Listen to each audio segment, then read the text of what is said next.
Welcome to Haunting History, the podcast that reaches back into the past for the events that shocked everyone. Tales of true crime, mystery, and the macabre. And when we're lucky, the stories where history and the people who lived it and the paranormal meet. Now, who doesn't live a good ghost story, right?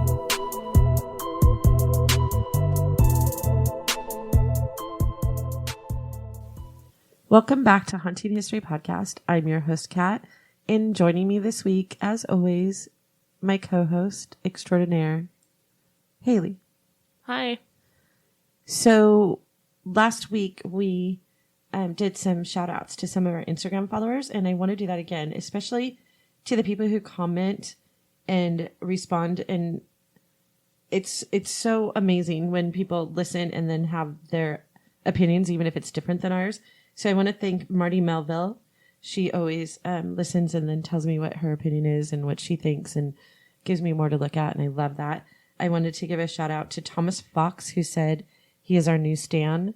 And that was a little bit ago. But I couldn't find it in our Instagram and I found it today. Sarah's Animal Life, who always comments. Hi, Rachel Stivers from Portland. We have 2 new Patreons, which I'm really excited about. Haley mentioned Patreon for like a split second. And we got 2 new Patreons, Paula Ryan and Casey. No last name, just Casey. So you guys, hi. Thank you for joining us. Hopefully we're going to be recording 2 episodes today. We're trying to get a little bit ahead, which we are not right now. I finished researching and writing and we sit down and record immediately, which is not really the way to live because we have full-time jobs and it's very difficult. So we're going to try and record 2 episodes. And then we have our big episode coming up, which is I'm really excited about. I get to interview a couple different people, and it's a first for me. So that's going to be coming up, but probably will not be out till the end of May. But we're going to try and record 2 episodes. If not, we're going to probably take a week off coming up, and I'm not certain when that will be. But don't be alarmed if there's a week where there is not a new story posted. We're going to be working on our Patreon page, so we have new Patreons, and we have some behind-the-scenes audio and bloopers to post, and I want to get that out there. So I'm probably going to take a little bit of time off of research and do that a little bit because Haley has some things coming up, so she's going to be busy too. So please stick around, even if we do end up taking 1 week off. Don't be alarmed and stick around and maybe binge some of our old stories. Today's episode is, and I know Haley, you probably don't know anything about this. I have this weird obsession. If there's an article that comes up that includes the word heist or like prison break, I'm all about that. I don't know what my fascination is. I have a really weird fascination with prison life and prison. Not that I ever want to go, but I'm very interested in it. And I knew about this story a long time ago because I've read several books on it. And I don't know why I never considered doing the story. And I always ask Haley if she's heard of it. If she hasn't heard of it, then it's something that I kind of want to do. You've never heard about the escape from Alcatraz? No. Do you know where Alcatraz is? San Francisco. It's over on an island and sounds like out in the water. Originally, so we're just going to go ahead and get right into the story. Yeah. Mm-hmm. Originally a fort and military prison that housed Civil War prisoners as early as 1861. Did you know it was that old though? No, I didn't know it was that old. Alcatraz was acquired by the United States Department of Justice on October 12th, 1933. And there's actually more of a history behind that from the early 1800s to the time that it became a prison. There's a whole bunch of history you can read about it, and all you have to do is look up Alcatraz. But in 1933, the United States Department of Justice acquired it. The island became a federal prison in August of 1934. Alcatraz was designed to hold prisoners who continuously caused trouble at other federal prisons. At 9:40 a.m. on August 11th, 1934, the first batch of 137 prisoners arrived at Alcatraz. That's not very many people. No. For prison standards, anyways. California prisons. Yeah. They arrived by railroad from the United States Penitentiary in Leavenworth, Kansas. They were escorted to Alcatraz, handcuffed in high-security coaches, guarded by like 60 special agents from the FBI, the Marshal's Office, and the railway. Most of the prisoners were notorious bank robbers and murderers. The prison initially had a staff of 155 people, including the first warden, James A. Johnston, and associate warden, J.E. Shuttleworth. They were both considered to be Iron Men, like in quotes, like, rough and tumble. Yeah. The staff was highly trained in security, but not in rehabilitation, which I think our prisons now are leaning more towards or at least more so than they were in 1934. Yeah. During the 29 years in use, the jail held some of the most notorious criminals in American history, such as Al Capone, Robert Franklin Stroud. Do you know who that is? No. Have you heard of the Birdman of Alcatraz? There's been movies and everything. Maybe. He was the Birdman of Alcatraz. George Machine Gun Kelly, Bumpy Johnson, Mickey Cohen, Arthur Doc Barker, and Alvin Creepy Carpus. They were That's mobsters. a name. They were mobsters who served more time. And by the way, Alvin Carpus served more time in Alcatraz than any other inmate. It also provided housing for the Bureau of Prison staff and their families, which I read a book when you were younger. One of you were assigned the book Al Capone Does My Shirts. Oh, yeah. Did you read that? I think so. I love that book. Yeah. It's historical fiction, but it talks about the families that lived on Alcatraz Island, because you had to live there if you worked there. If you worked there, yeah. Your family lived there. In fact, I started a new book last night, and I'll reference it on our episode page, as about a guard who lived there for 4 years. It was terrified to go there. Like, this starts out thinking, oh, what decision did I make? And he ended up living on Alcatraz. But it's a really good book. Alcatraz, also known as the Rock, originally was a maximum security prison. It is located on a lonely island in the middle of the San Francisco Bay. In 1934, the high point of a major war on crime, Alcatraz was refortified into the world's most secure prison. Alcatraz was already a foreboding place, and it was surrounded by cold, rough waters of the Pacific. The redesign included tougher iron bars, strategically positioned guard towers, and stricter rules, including a dozen checks a day of the prisoners. Escape seemed nearly impossible, which, looking at it, like, you've seen it. Yeah. It's hard to imagine that someone could get away from there. Yeah. It's hard to imagine that anyone can get out of any prison. Right. And prison breaks I don't want to say they're common, but they happen. Yeah. During its 29 years of operation, the penitentiary claimed that no prisoner successfully escaped, but a total of 36 prisoners made 14 escape attempts. 2 men tried twice. 23 were caught alive. 6 were shot and killed during their escape, and 2 drowned. 5 are listed missing and presumed drowned. Frank Morris and Clarence and John Anglin are among those missing and presumed drowned, but that's where the story gets started. All 3 men, those Frank Morris, Clarence, and John Anglin, were serving lengthy sentences for bank robbery. Frank Morris, who was a career criminal, who had previously done time in Florida, Georgia, and Louisiana, was sent to Alcatraz in 1960 for a 14-year sentence. The Anglin brothers had attempted earlier escapes from other prisons and were sent to Alcatraz for robbing a bank in Alabama. Clarence and John Anglin spent part of their formative years in Michigan. To the amazement, and this is something you want to remember later, they had 11 other siblings. The boys, as boys, used to swim long distances in Lake Michigan during the winter months. So part of the thing about Alcatraz is that it's an island, and the water never gets above 54 degrees in that area. Authorities believe that Frank Morris and the Anglin brothers might have previously known each other from the penitentiary in Atlanta. Frank Morris, who Clint Eastwood portrayed in the movie Escape from Alcatraz, which... Oh, so this is a movie. It was a movie. I've never seen Escape from Alcatraz. He was considered the keen and brilliant mastermind. The escape plan took several months and would include decoys and water survival gear. Franklin Morris had spent a lifetime navigating the prison system before he even came to Alcatraz. From his early years until his teens, he was shuffled from foster home to foster home, and he was convicted of his first crime at 13. So... I did the Ancestry.com thing on him, and I didn't find anything super interesting. By the time he reached his later teens, his criminal record would include crimes ranging from narcotics possession to armed robbery. He had become the first professional inhabitant of the correctional system. He spent his formative years in boys' training school, which was another word for juvenile hall, and graduated to a series of even larger penitentiaries. Prison officials did believe that he was of superior intelligence and was at Alcatraz because of his previous prison escapes. In 1960, federal officials decided that his pattern of escape attempts, which they called shotgun freedom, would end at the Rock. They thought that the Rock would hold him. On January 18th, 1960, Morris arrived at Alcatraz and became inmate AZ-1441, which I always look at the mugshots.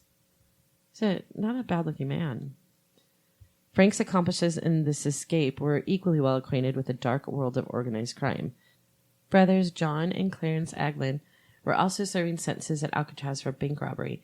They had been convicted along with their brother Alfred. All three had been incarcerated at the federal penitentiary in Atlanta when they became acquainted with Morris. And John and Clarence were eventually sent to Alcatraz because they had attempted to escape several times. Morris and the Anglins were housed on the same tier in Alcatraz, which, I'm sorry, that does not seem like a good idea. Like, if they're all three being put there for attempting to escape from other prisons, why put them all next to each other at this prison? Like, yeah, I don't know, but I mean, it's got to be hard to figure out where everyone should go. They're all criminals. You know what I mean? Like, well, it's like... I know, but they're being sent there specifically because they've all attempted to escape before. The three began planning their escape in 1961, along with another inmate named Alan West. Behind their cells was a corridor filled with pipes and heating ducts that was hardly ever entered. West, who occupied an adjacent cell to the three men, was serving his second term on the Rock and carried a reputation as an arrogant criminal. He knew John Anglin from the state penitentiary in Florida. The escape plan started to take shape in December of 1961, beginning with a collection of several old saws that West had found in the utility quarters while cleaning. In later interviews, he would take credit for masterminding the whole entire thing, but prison officials don't believe that. They believe that it was Morris who was the mastermind. The plan was complex and involved the fabrication of lifelike dummies, well, at least the heads, water rafts, and life preservers, which they fashioned from 50 raincoats that had been acquired from other inmates. And I know that prisons still use the same raincoats. And I know this. Where did they, like, hide all this stuff? I mean, don't guards check their cells? Yeah, apparently above their cell was, there was a vent in the wall, and then above their cell was another vent where they took it out and they would shove all their stuff up there when they were not working on it. The 50 raincoats they stole and other inmates gave them without asking questions, I guess. Weird. I mean, I'm sure they didn't ask nicely, like, hi, can we have your raincoat? They also used a variety of crudely made tools to dig with and construct the accessories necessary for their escape.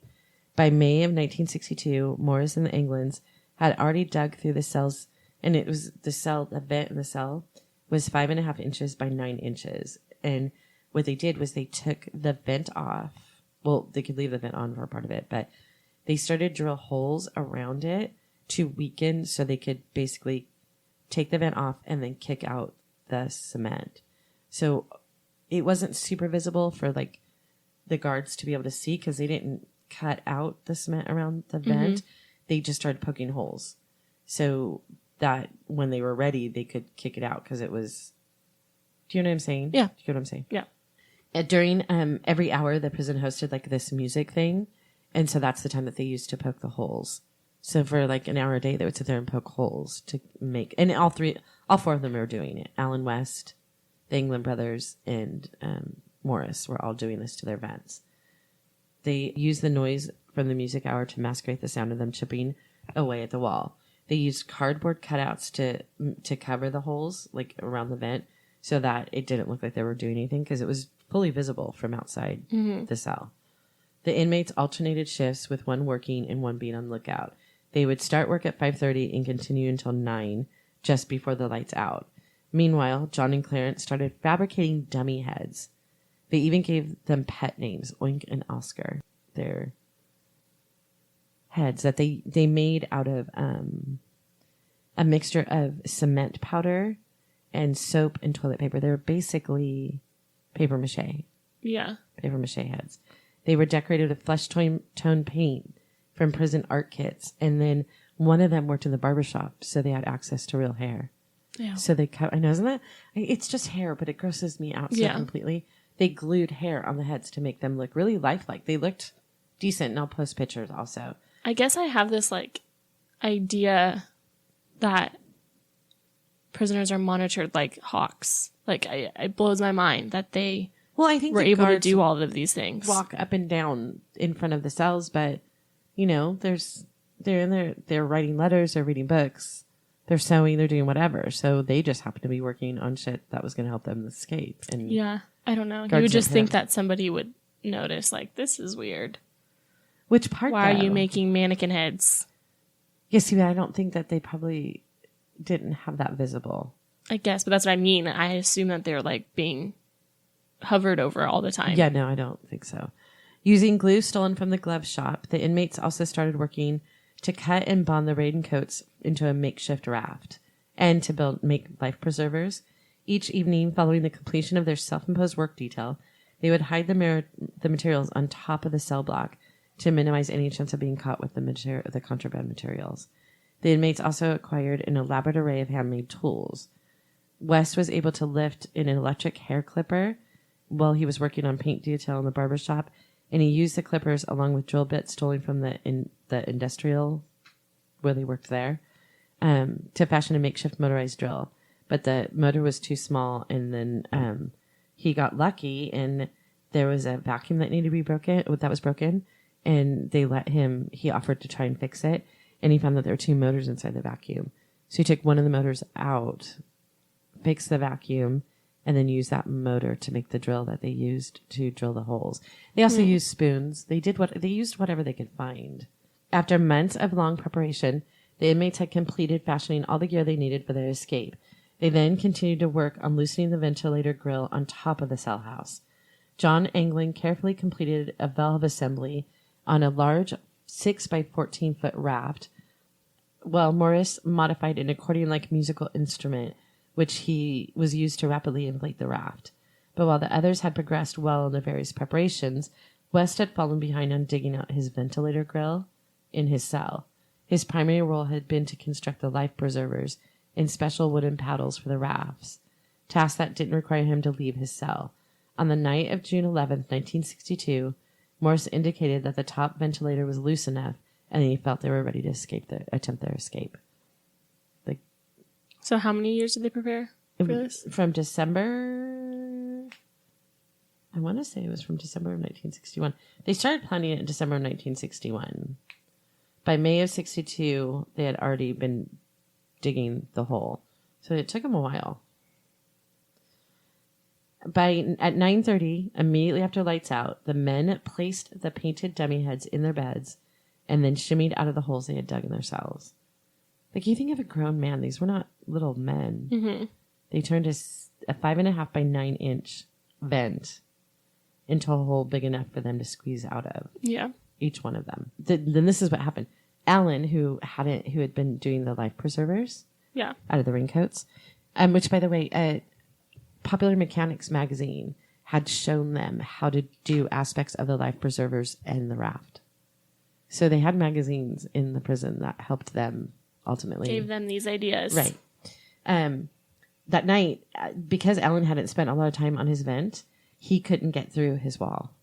And one of the Anglin brothers tried to stay and was kicking from their side to help him out.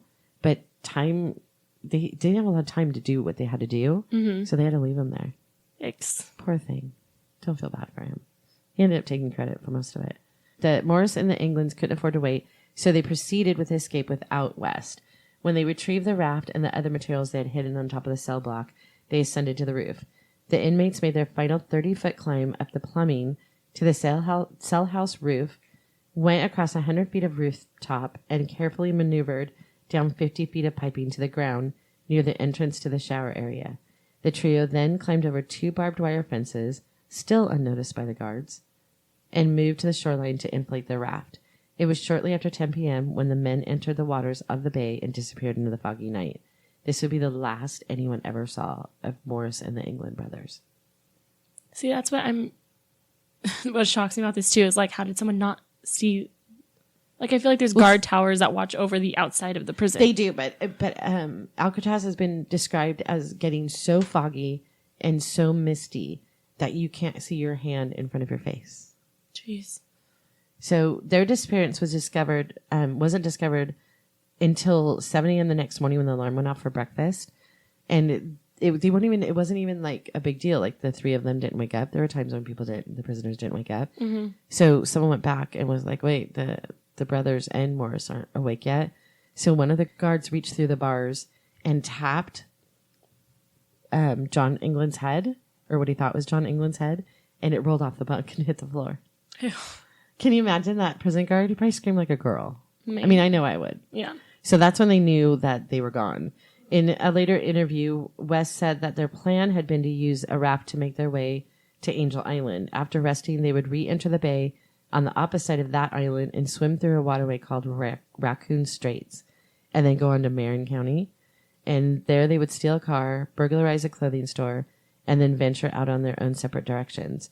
West had finally been able to complete the removal of his grill and climb to the rooftop. I didn't even tell you this. After they had gone through the whole thing, West got through his grill, climbed up on the roof, and they were already gone. So he went back to his cell and went to sleep. Do you almost feel bad for him? Kind of. Yeah. Right? Like he tried so hard. Yeah. Didn't get out. For decades, it was speculated as to whether the famous escape had been successful. Authorities investigated the escape for 17 years. I mean, they did the whole thing. They did the lockdown and everything. Searched the island, searched the water. They had Coast Guard. They had everyone available to search for the prisoners. They searched the island, searched the water. The following are key points that the officials released about the escape.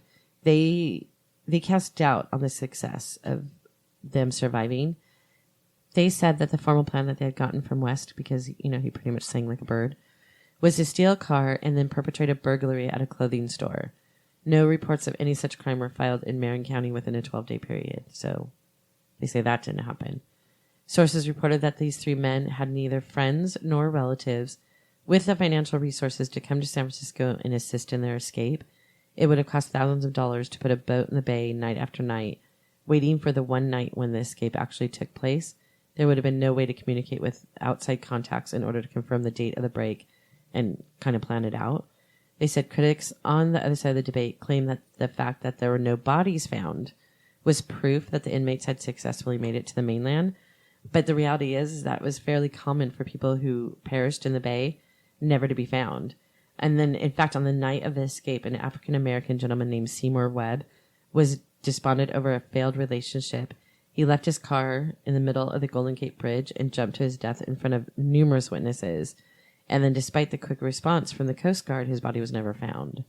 It was the way the currents were there that it was. So they're saying it's possible that it's very possible that their body wouldn't, just because the officials are saying just because their bodies weren't found does not mean that they didn't die. Right. And I mentioned this earlier. The waters in the bay ranged from 50 to 54 degrees. It was determined that exposure to the elements would have affected body functions after approximately 20 minutes. And then this is a little known fact. The showers at Alcatraz were always supplied with hot water to hinder inmates from trying to get their bodies acclimated to the cold water. In case anybody had an idea. Right. See, they had plans for all the escape. Personal items carried by the inmates were found floating in the bay the following day. They also found a life preserver with heavy teeth marks on the valve, and it was believed that the homemade clip to seal the valve had failed, making it difficult for a swimmer to stay afloat. They also found another life jacket that was still tied shut. Like it wasn't... Like as if someone slipped out of it or something? Yes, not as if someone took it off. Mm-hmm. So they took the fact that it was still knotted and still tied to mean that it fell off accidentally, that someone didn't take it off. On July 17th, 1966, a Norwegian freighter that had been departing from Pier 38, which is the pier right there, reported seeing a body floating 20 miles northwest of the Golden Gate Bridge. The ship was on its way to Canada, and they didn't report the sighting until October, which is weird. Make a phone call. Yeah. Like, I don't believe they didn't have ship-to-shore communication in 1961. They had to have some kind of communication somewhere. I mean, maybe it was so normal for them to see bodies floating, they didn't think twice about it. But they insisted that, although it was bleached by the sun and the ocean, the body was fully clothed in denim trousers that appeared to be identical to prison-issue uniforms. Coroners from San Francisco, San Mateo, Alameda, and Marin counties all confirmed that a body could float up to 5 weeks after drowning. The FBI determined this was to be the most significant lead in the case. Their official report established that there were no other individuals missing or drowned at the time who had been wearing similar pants That's just stupid. Yeah. You don't know how many people jumped off the bridge and what they were wearing. That's ridiculous. Families of the Anglins stated that the escape had been a topic of family discussion for several years, originally saying that none of them had ever, this is what they originally said, that they had never been contacted by the brothers, and they felt that the men would have made contact in some form if they had survived. Now, this is the family protecting them. The Anglin family would soon suffer enough tragedy. The third brother that was in on the bank robbery that was sent to a penitentiary also, but not theirs, was electrocuted while attempting to escape from Kilby Prison in Montgomery, Alabama in 1964. So immediately following the escape, the Anglin family insisted that if the Anglin brothers had survived, that they were a close-knit family, that they would have contacted them. Right. Somehow, some way. They maintained that for many, many years. But 32 years later, they reopened the case in 1993 after a fellow inmate of the three men came forward with new information. The man claimed that he had helped plan the escape and that Clarence Anglin's girlfriend was supposed to meet the men on dry land and drive them to Mexico. Family members of the three escapees later added more information that fueled the skepticism that the men had died that night. Family members of the Anglins provided authorities with a photo they claim was taken in 1975, 13 years after the escape, of Clarence and John Anglin in Brazil. Robert Anglin, brother of Clarence and John, admitted on his deathbed that he had had contact with his convict brothers from 1963 until about 1987. And then finally in 2011, a cousin of Frank Morris admitted that he met the escapee at a park in San Diego soon after the breakout. So family members are saying that they got out and survived. They came out 32 years later saying, oh no, they did not die. The family also tells, and this is really interesting, the Anglin family tells of two suspicious women, quote unquote, that would show up to family funerals of like the important family members, like their brother that died when their mom died. Women, they wore heavy makeup, black clothing, and black veils, and would stand far away from the family and then immediately leave.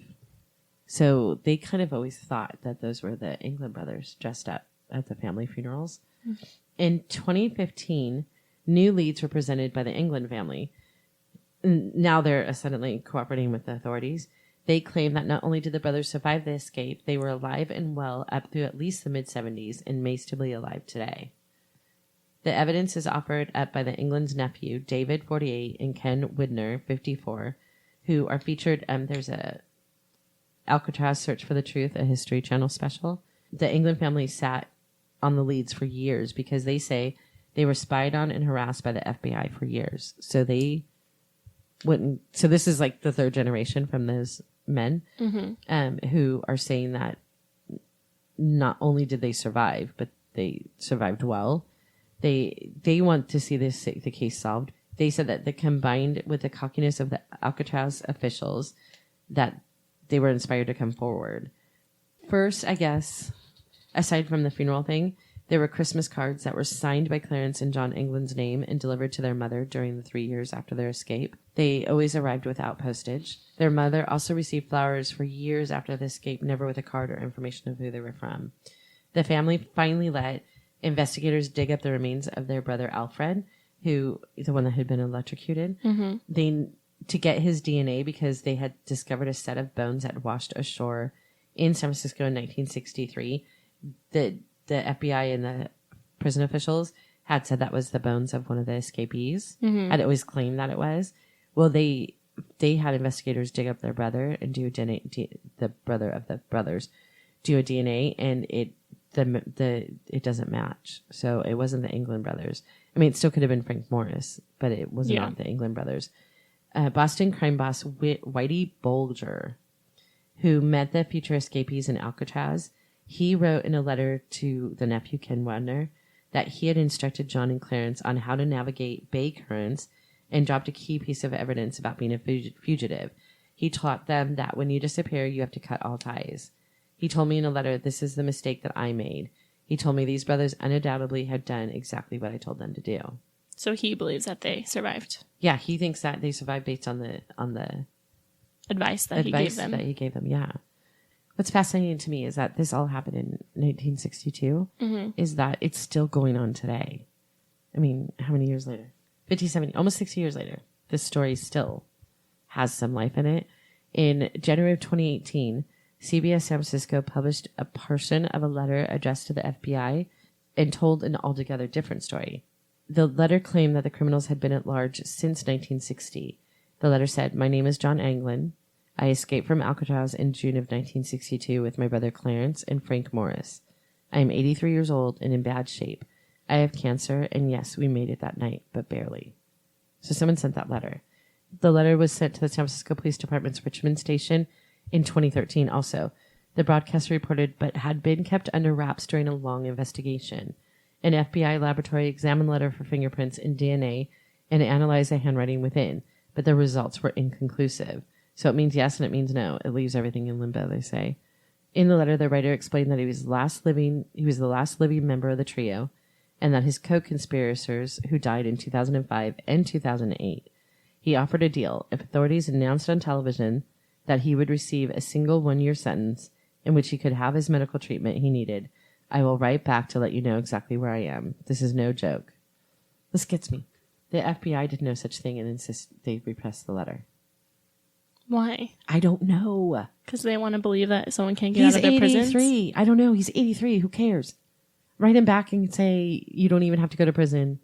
Let us just talk to you. Like, it's the only known escape from Alcatraz.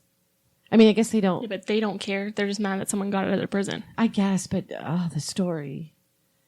So that was in 2013. He actually read the letter in 2013. It came to surface in 2018.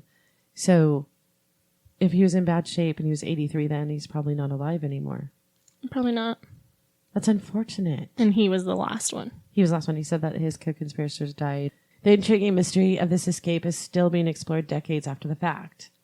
After decades of investigating, in 1979, the FBI concluded that there were no more key findings indicative of a failed escape rather than any findings or evidence that would suggest any inmates found their way to freedom. And they've stuck with that story since. That's a shame. Like, I guess I'm more interested in seeing the guy who did it than and hearing how they did it than him going back to jail for bank robbery in 1960. Well, it's interesting. Right? For sure. It makes me sad that they let that go.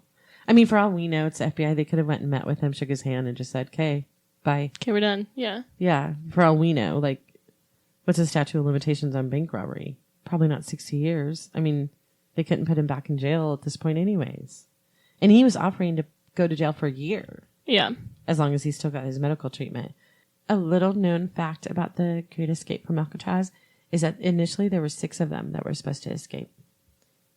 June Stevens had been brought into the plan as early as December, and he occupied a cell on the 3rd tier directly above Morris and the Anglin brothers. And during a prison-wide shakedown following the escape, there were holes found inside and around the ventilation grill inside of the cell of Robert L. Williams. Williams, serving time for murder, later denied his direct involvement, but Stevens admitted his role and later revealed that Frank Morris had asked him to withdraw due to the issues that he felt would ultimately compromise their escape plan because of where his cell was located. So he talked him out of it. Logistically, didn't it make sense? Right. So one of them sang like a bird, and one of them denied that he ever had any part in the attempt, which would benefit you more because once you attempt to escape prison, you get more time. Mm-hmm. So the one guy denied having anything to do with it. And since we all love a good ghost story, Alcatraz offers haunted tours of the island if you're ever in the area. A lot of people say that Alcatraz is haunted. Did they do like executions and stuff there? No, there are actually no facilities on Alcatraz for capital punishment. If someone was there that was destined to die as part of their punishment, they would be sent to San Quentin. Their obsession is San Quentin. So people just like dying of natural causes and stuff is what they're saying is. Yeah, they say that 8 people were murdered by inmates.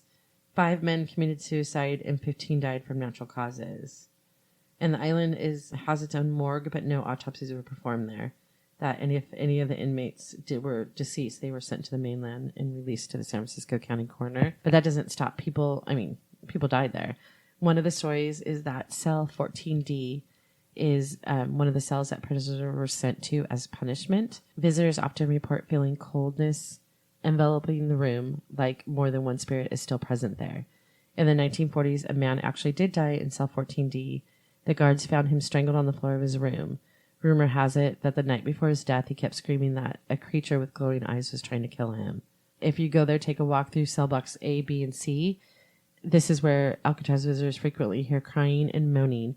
In addition to that, a psychic reported encountering a spirit named Butcher there, and prison records actually show that a man nicknamed Butcher was assassinated there in the 40s. I didn't research that. They say to listen for banjo music in the showers. Al Capone, the American gangster, spent his last years in Alcatraz strumming along with the prison's banjo band. Due to fearing that he would be killed if he dared to play the banjo out in the open, he always practiced in the showers. Some say you can still hear the banjo music playing in there. So there's so many stories about hauntings at Alcatraz. I would like to visit. Would you take a regular tour, like the history tour of Alcatraz, or the haunted tour of Alcatraz? I think I'd probably be interested in both. I just kind of want to see it, too. Yeah, I want to go. The 3 times I've been there, Alcatraz was closed. Like, there was no tours that day for whatever reason. One day I know it was because of the weather. Yeah. But so I haven't actually done it either, but I want to. The prison was permanently closed in 1963, a year after the men vanished.